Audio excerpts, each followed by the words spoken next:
welcome back sa ating channel na It's a Truck. So ngayon magtatanim tayo ng seeds ng Nepenthes. Dahil alam nyo naman, di ba, nag-germinate na yung mga sinanim natin na Attenborough, Attenborough at Attenborough na yan. No? Ay magtatanim ulit tayo kasi mas maganda ma-secure natin yung dami ng mag-germinate natin. So sabi ko nga, pagka natapos tong September, karamihan ng mga Nepenthes natin ay itatanim ko na para hindi masayang, no? So expect na natin na madadagdagan itong mga to. So meron tayong Attenborough seeds and alata. So ang gawin natin siguro markahan natin to kasi meron tayong alata na pinkish yung mother plant, meron naman yung all green. So ihatiin natin, pero sa Attenborough isang tab talaga yung tanim natin, marami-rami naman tayong seeds. So kita nyo, yung medium ko ay pure sphagnumos, yung ilalim. Ayan, ito yung mga old stock ko na sphagnumos. Tapos sa ibabaw nilagyan ko ng mga fresh na magaling sa live sphagnumos to, pero yung ilalim. Kaya mapapansin nyo may mga green pang natitira dyan. Ayan. So ganun din dito, parehas lang ng medium. No? So parehas maganda. Kaya hindi ako makapili kung alin dito itatanim ko, Attenborough tsaka yung sa alad. Okay lang, parehas naman sa tingin ko. So wait lang ha, kukunin ko lang yung pentel pen kasi para malagyan natin ng ID. Ito pala yung magandang pang level ng mga pasunyo kasi hindi siya talaga nabubura.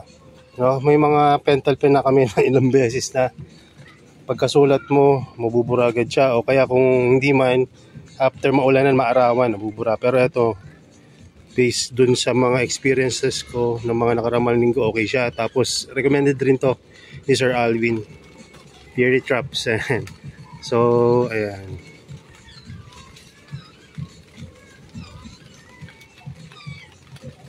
umambon yata. Ayan ang kagandahan kapag may bubong na yung growing area. Ayan o, diba, tiwagad. Ganda ng niya, kaya tinanong ko talaga kay Sir Alvin kung ano yung marker niya. So ito yung Pilot Twin marker. Ayan, extra fine, super color marker. No, Silene? Anyway, ayan, Pilot, baka naman. Ayan. So dito ay tatanim na natin yung mga seeds natin. Okay. Medyo basa pa. Try nga natin pagka basa yung yung susulatan kung gagana siya. Kung ano magiging problema. Okay.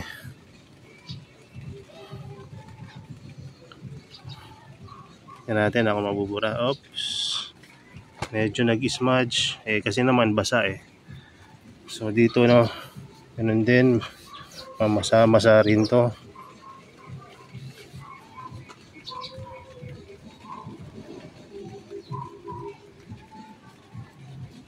Yan.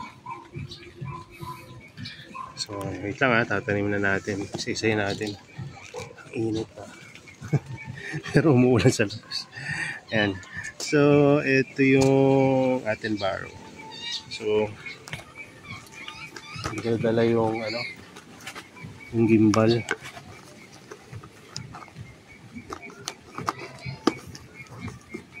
So ayan yung mga seeds natin.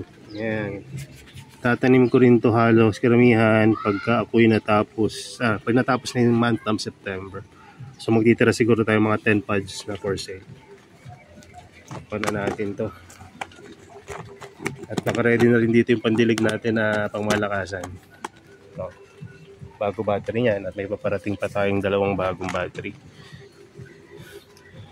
So ito yung tatanim natin. Marami-rami to. So pagka nag-store kayo ng mga seeds, mas maganda dito nga sa maputing papel. Ayan.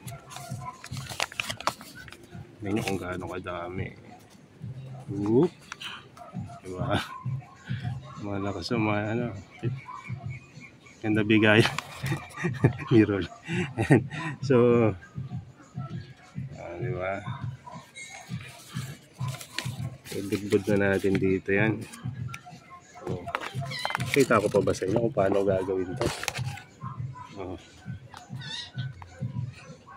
Maganda kung tatanim kayo ng Nepenthe seeds doon sa lugar na hindi talaga mahangin. So, yan. Natin.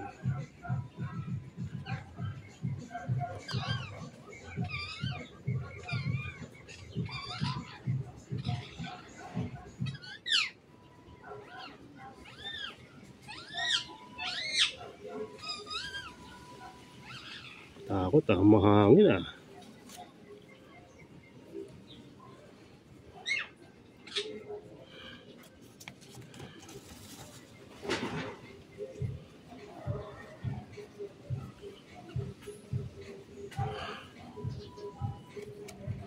Tapos namang music na kapitbahay, baka magkaroon tayo ng copyright dito.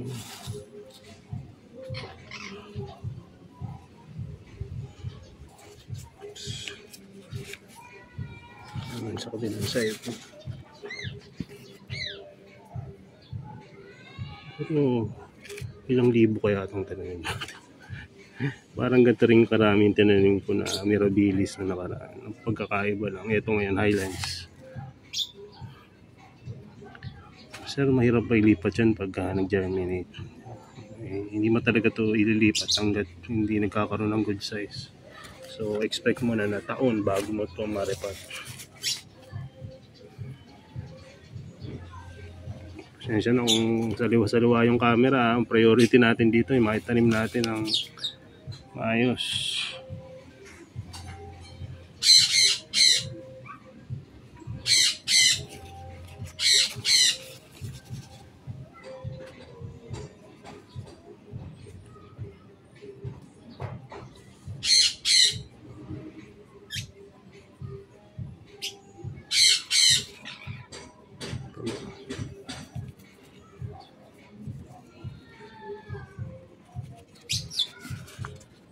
So itang didiligan na natin, tsaka tatanggalin ko yung mga dumikit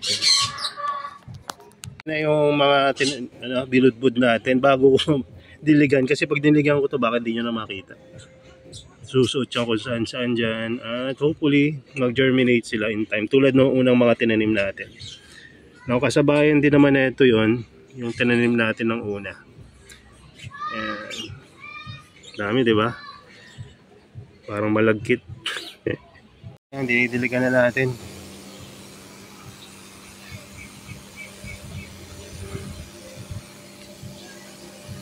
So pagka may nagtanong pala kanina yung bumili na ito, sir, anong mas maganda pagka setup nyo na itong Highlands na seeds nung na-germinate natin, nilagay nyo ba sa container na walang butas na may takip?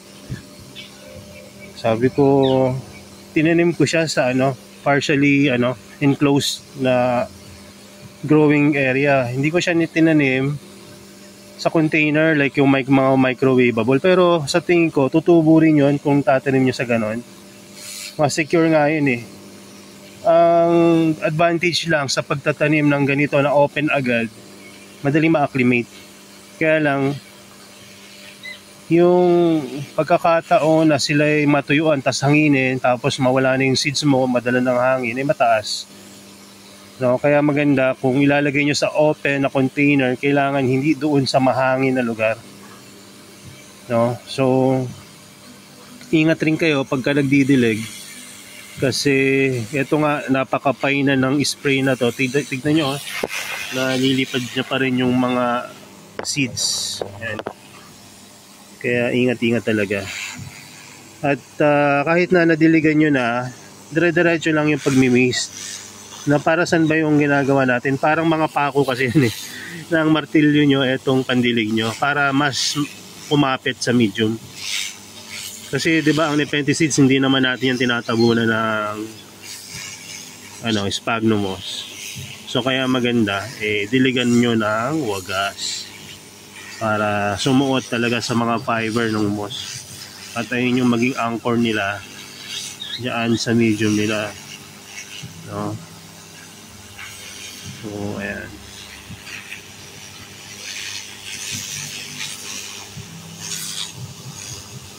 So ilagay natin to sa ilalim. Tapos pag nag-germinate na, ibabaw na natin. Ilalim meaning walang direct sunlight. Liwanag lang. Tapos pagka nag-germinate na, lagay na sa nasisinagan ng araw na may shade. Ayan.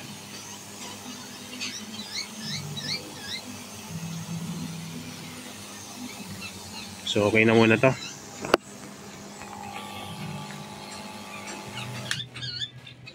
Ngayon, ang itatanim naman natin ay huwag nyo palang kakalimutan lagyan ng date, no? Dito lang sa growing area, hindi ko na nilalagyan ng date. Kasi ang basehan ko yung date kung kailan ko pinablish yung mga video. Ayan, kaya, ayan na. So, yun, no? May mga kumapit sa gilid. Ayan, kaya itinanim ko pa rin kahit na isang piraso lang. Ayan. So, ayan na. Yung tinanim natin. So huwag kayo mag-alala kung medyo bumao ng konti o kaya yung iba naman medyo nakalutang pa. Pag nagugat yan, kakapit rin yan. So ngayon, next natin ay si kamali pala tayo ng lagay. Tama. Alata yung nailagay natin. Alata. Ayan, alata. Mali yan. Dapat atin baro kasi atin baro yung tinanim natin.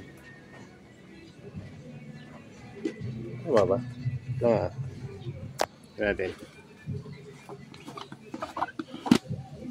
Tama. Atin baro nga ito. Yun o, wala na dito yung marami. Atin baro to. Ayun o. Kaya mahalaga yung documentation ng video. So wait lang ha, napalpa ko tayo sa labeling. Ayan, babagoy na natin ha, kasi alate na ilagay natin dito. Atin baro to. Tetes.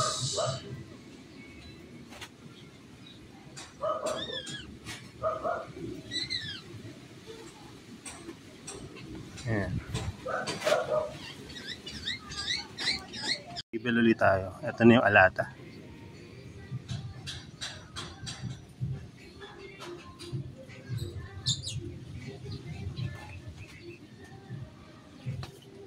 Ayan. So ito naman yung alata. So medyo may mga nasa pads pa kaya hindi ko makanin ng maayos. Ayan. Yan. Maganda rin yung quality ng alata natin kasi freshly harvested rin to eh. So hindi rin naman ako nagpapatagal na mga seeds ng Nepenthes na hindi ko tinatanim kasi nanghihinayang rin ako. Naalala ko kasi yung time na mga binibigyan ako ng mga seeds dati ng mga luma. Yung paasa na seeds, ang tagal nun. So kahit free yun, no? Parang hindi siya nakakatuwa eh kasi sayang yung space ko, hindi naman magge-germinate, no?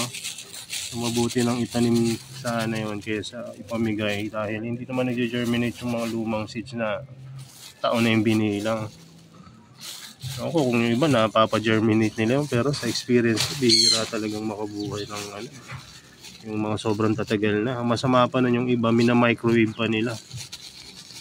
No, so ewan ko, siguro para hindi rin makaparami ng ibang grower, microwave ng ibang mga ano, tao. Yung hirap rin minsan talaga magtiwala doon sa iba na makabili ka ng seeds tapos mamahal pa.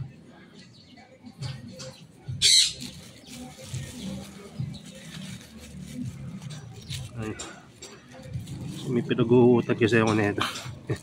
Nabili ako dati ng mga seeds ang mamahal.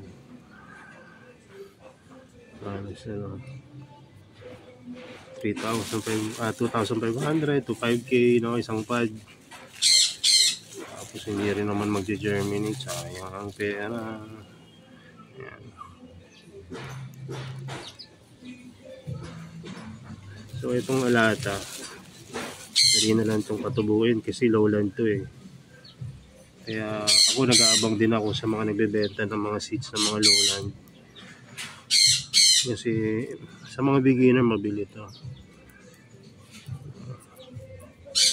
Kahit sabihin mo marami ng may alata, iba pa rin yung pakiramdam na mapalaki mo yung halaman from seeds to full grown plants.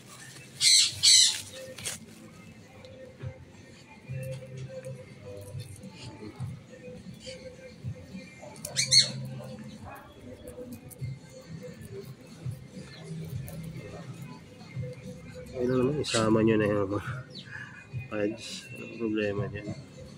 Kung gusto nyo mas malinis tignan tulad kanina, alisin nyo yung mga pads.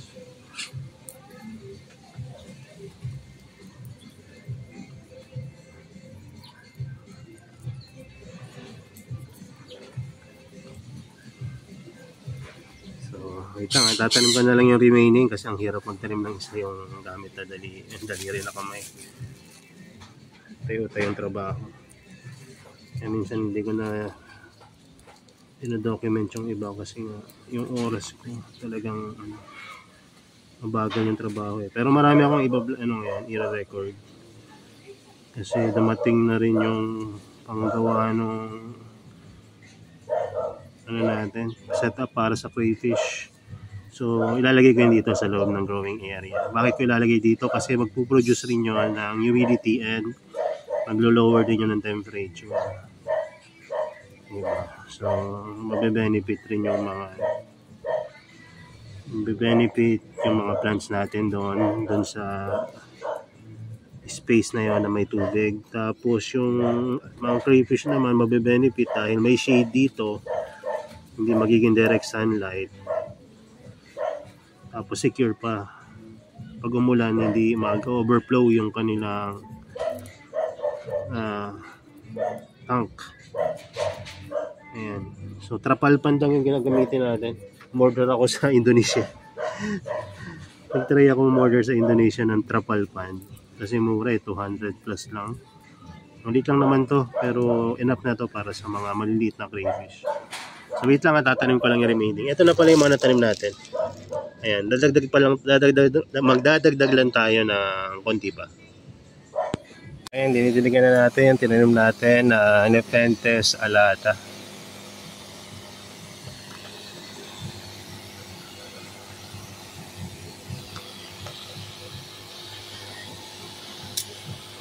So alam nyo ba, pagka grown from seeds, no, may mga chance na magkaroon ng mga iba't ibang shape, variation, and kulay. Depende sa mother plant. Kaya mahalaga rin pagka nagko-cross kayo na alam nyo or recorded talaga kung anong mother yung pinang-cross nyo. Dito naman sa ating growing area, wala pa naman masyadong mga mother plant dito na kayang mag-cross dahil hindi nga tayo ganun kagaling pagdating sa Nepenthes. So madali lang matandaan. Pero ngayon na parami na to ng parami eh siyempre kailangan na natin yung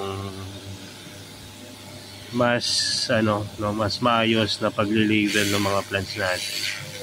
So, kaya gagawin natin yun, bibili ako ng mga pang-label, mga tag para maging maayos yung pag-label natin ng mga crosses natin, ng mga plants. Ayan. So ito palang medium na to, no, diniligan ko to kahit wala pang plants para malinisan, mabanlawan at mas maging ready siya to receive yung mga seeds na itatanim natin.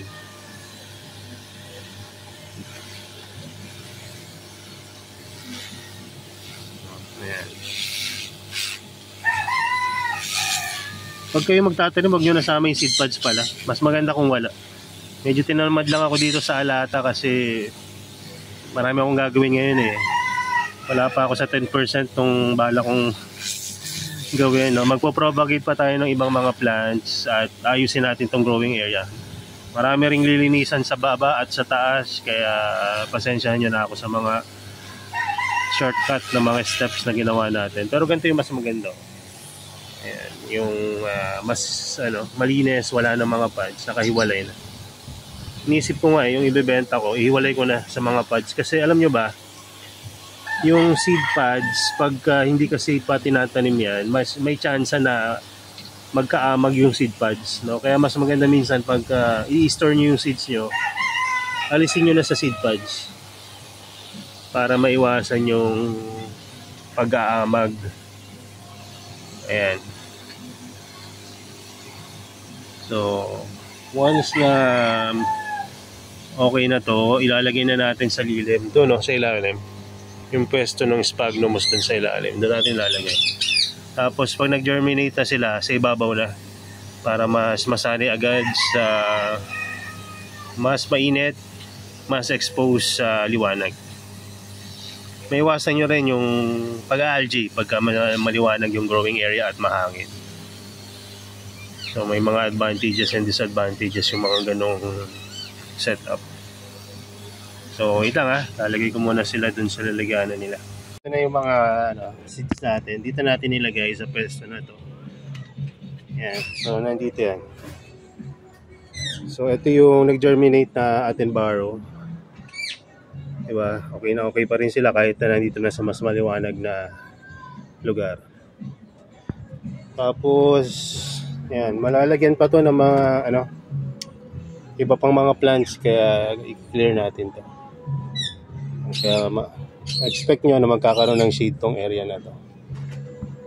Ayan. So ito pa yung mga ipopropagate natin, ang dami pa. Ayan, kaya pasensyahan nyo na kung mabilisan itong mga video natin. So yun lang muna. God bless. Bye.